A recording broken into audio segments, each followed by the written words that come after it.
Meta का AI feature जब से व्हाट्सएप पर आया है, इसने तहलका मचा रखा है और इसके फीचर्स यूजर्स को बहुत पसंद आ रहे हैं। मेटा हर दिन इसमें नए नए फीचर्स ऐड करके इसे और बेहतर बनाता जा रहा है, पर हम भारतीयों को इससे एक ही शिकायत रही है जब से ये लॉन्च हुआ है कि ये हिंदी में उपलब्ध नहीं है। हम इसका इस्तेमाल हिंदी या इंग्लिश में नहीं कर पाते हैं। अब मेटा एआई ने हमारी शिकायत पर ध्यान देते हुए इसे न सिर्फ हिंदी में उपलब्ध करा दिया है, बल्कि अब हम इसे हिंदी रोमनाइज्ड स्क्रिप्ट, जिसे आसान भाषा में इंग्लिश भी कहते हैं, उसमें भी इस्तेमाल कर सकते हैं। आइए देखते हैं हम इसे हिंदी और इंग्लिश में कैसे यूज कर सकते हैं। इसके लिए सबसे पहले हम आइए अपना व्हाट्सएप ओपन कर लेते हैं।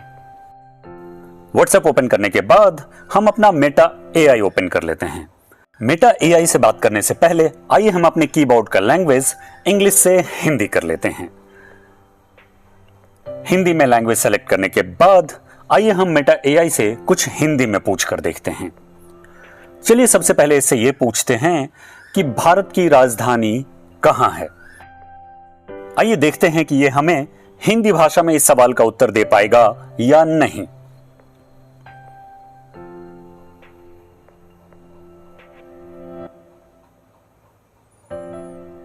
थोड़ी देर सर्च करने के बाद इसने अपना उत्तर डिस्प्ले पर डाल दिया है और ये हिंदी भाषा में है। ये और बात है कि इसने ये लिखा है कि इसे नई दिल्ली के बारे में ज्यादा कुछ पता नहीं है, पर इसका उत्तर हिंदी भाषा में है। चलिए इससे कुछ और पूछ कर देखते हैं। इस बार हम इससे पूछेंगे कि भारत के वर्तमान प्रधानमंत्री कौन हैं। देखते हैं इसके पास इस सवाल का जवाब है या नहीं।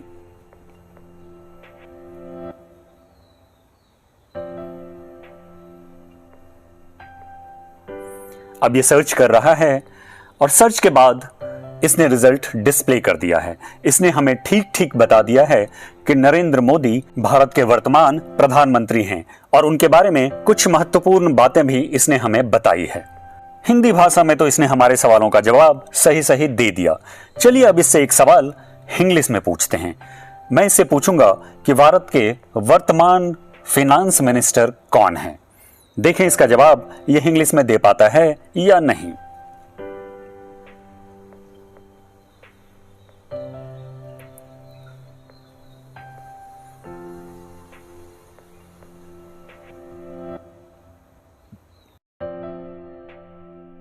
थोड़ी देर सर्च करने के बाद इसने अपना जवाब हमें डिस्प्ले पर दे दिया है और इसका जवाब सचमुच इंग्लिश में ही है।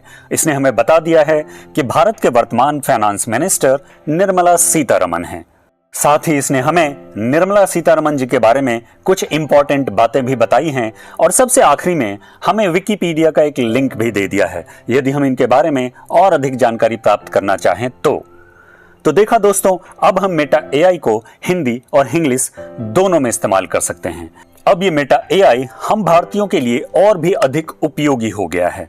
अगर ये मेटा एआई इसी तरह से इंप्रूव होता रहा तो न जाने आने वाले दिनों में गूगल सर्च इंजन का क्या होगा।